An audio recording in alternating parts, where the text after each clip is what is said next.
Halo teman-teman, saat ini sudah bersama dengan saya, Bapak Kalvin Erlangga Silaen, selaku Chapter Lead Indonesia HoneyNet Project.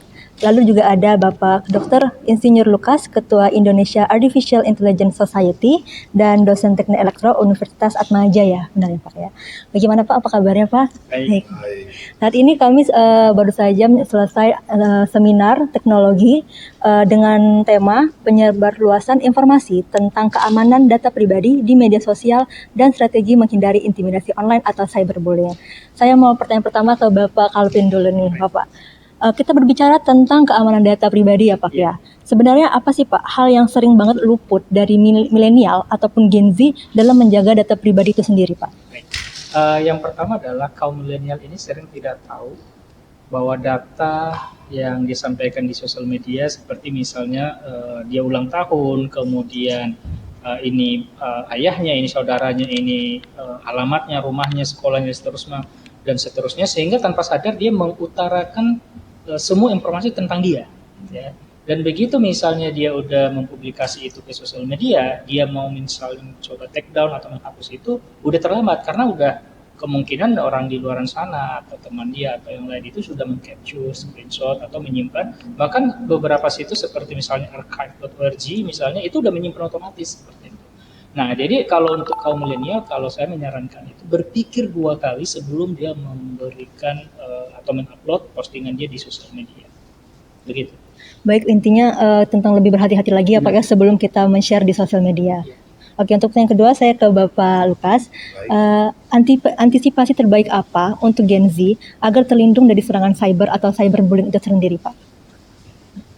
Baik, untuk melindungi ya, mungkin sebetulnya kegiatan hari ini tuh bagian penting yang saya pikir perlu diapresiasi. Jadi untuk bisa melindungi tentu saja harus tahu. Jadi kegiatan kita hari ini adalah literasi, bahwa semua mendapat kesempatan untuk mendapat penjelasan, ada informasi penting bahwa ini sangat relevan, tidak hanya untuk dirinya, tapi juga untuk lingkungan terdekatnya. Ya. Jadi makanya dari awal kami pesankan bahwa informasi yang berharga ini tolong diingat-ingat untuk seterusnya, bukan hanya untuk kali ini, kan bukan cuma cari nilai ya, tapi ini untuk hidupnya, kemudian juga untuk melindungi adiknya, mungkin yang teman-teman yang belum dapat pengetahuan tentang ini supaya dibagikan juga. Kegiatan terkait ke digital, ya kan? Kita semua sekarang punya HP, punya perangkat, dan itu menjadi godaan besar buat kita semua untuk bersentuhan dengan dunia yang virtual. Ya. Yang selama ini kan kita sebenarnya terbatas ya, kita fisik, sehingga kita kalau punya kendala ya kendala waktu, kendala tempat, kita hanya bisa bergerak di situ. Tapi dengan adanya gadget, kita bisa dunia virtual, kita bisa kemana-mana.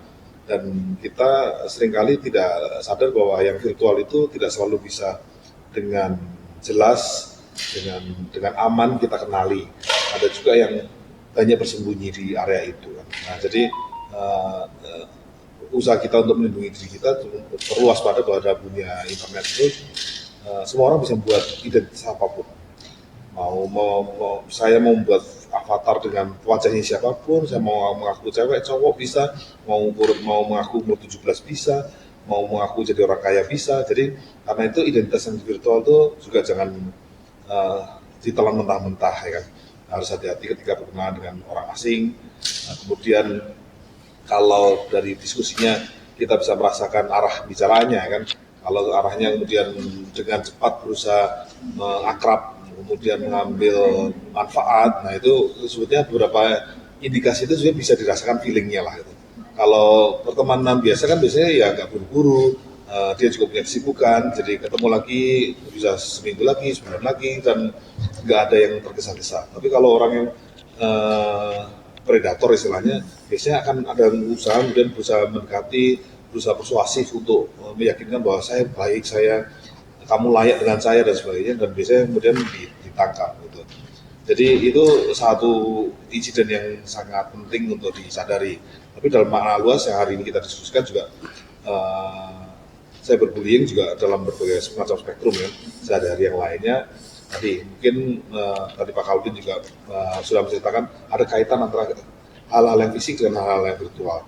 ada yang akibat interaksi fisik yang kemudian ditindaklanjuti karena dia merasa kalau saya berantem sama dia saya kecil, ya udah saya lawan dia bullyingnya lewat virtual.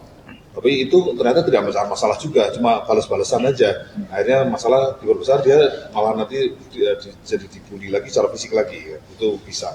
Atau sebaliknya karena tidak hati-hati membuat pernyataan secara virtual, posting, ya kan, karena nggak mikir, akhirnya bisa datang jadi ancaman fisik juga.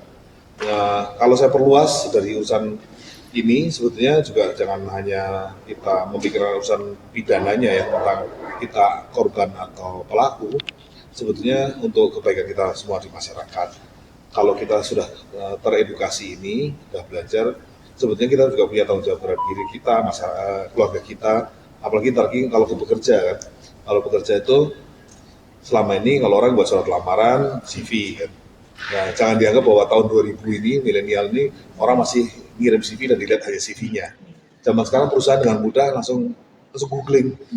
Sosmednya ini segala apapun yang pernah kita posting itu akan menunjukkan identitas kita. Karena itu maksudnya kita juga harus hati-hati. Nah, buat teman-teman jadi sadari bahwa bukan hanya untuk urusan tadi ya, yang mungkin sama temen atau konflik sama siapa, tapi masa depan kita bisa kerja atau tidak tergantung dari kegiatan itu. Kalau kita mungkin tadinya cuma jogging tapi nanti kebiasaan ngomong gak enak, itu sebetulnya kita tanpa sadar mungkin terasa membuli orang, membuli teman atau apa, akhirnya terlihat dari portofolio kita dan itu mungkin jadi pertimbangan negatif ketika melamar kerja gitu. Kan sayang sekali kalau akhirnya peluang menjadi tertutup gara-gara sesuatu yang tidak kita jaga. Mungkin itu. Berarti kembali lagi ke kebijakan kita sendiri ya Pak ya dalam menggunakan sosial media itu, karena kan pada endingnya itu akan menjadi rekam jejak kita ya Pak ya. Nah, setelah mengisi seminar pada hari ini Pak, bagaimana kesan Bapak berdua tentang baik kampus ini maupun tentang mahasiswa di sini, boleh dibagikan Pak? Oke, terima kasih. Pertama saya datang memang ke sini itu terus terang saya tinggal di lingkungan sini ya, di sini saya di daerah ya mungkin 2-3 kilometer lah dari sini. Dan saya cukup kaget, oh ya ternyata ada kampus di sini, gitu. Saya baru pertama kali gitu ya, dan pas lihat itu wah besar juga gitu ya untuk baru 4 tahun ya di sini. Jadi mungkin dari suasananya juga enak, sejuk di bawah itu ternyata masih sejuk gitu ya, karena banyak pohon-pohonan. Nah yang kedua dari mahasiswanya tadi, saya kaget juga, oh ternyata seminggu ya, tapi bisa loh menghandle begini gitu ya, begitu.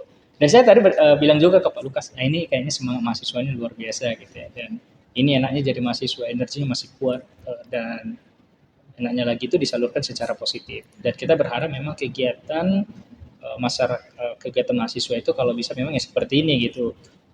Jangan dihabiskan dengan sesuatu yang tidak berguna, apalagi misalnya digunakan misalnya hanya untuk sosial media gitu, scroll gitu kan, yang nanti kadang bisa mengakibatkan tanpa sadar memposting sesuatu yang nggak berguna gitu. Mungkin dengan kegiatan ini diharapkan mahasiswa itu bisa menyalurkan energinya itu dengan sesuatu kegiatan positif sih. Jadi menurut saya sih ya oke banget sih kalau dia sih.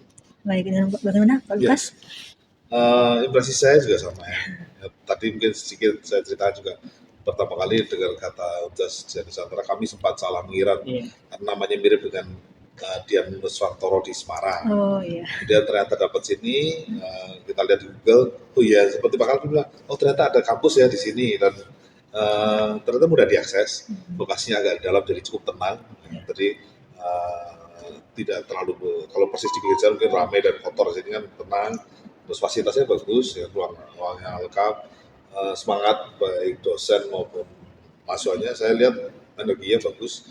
Saya juga melihat potensi besar di tempat ini. Topik-topik yang diangkat, yang dipikirkan, pertanyaan-pertanyaan mahasiswa dalam diskusi tadi juga tajam, kritis artinya. Berarti semua suasana belajarnya di sini kuat lah. Jadi saya juga mengucapkan selamat dan berharap ini dijaga terus, menghasilkan banyak karya.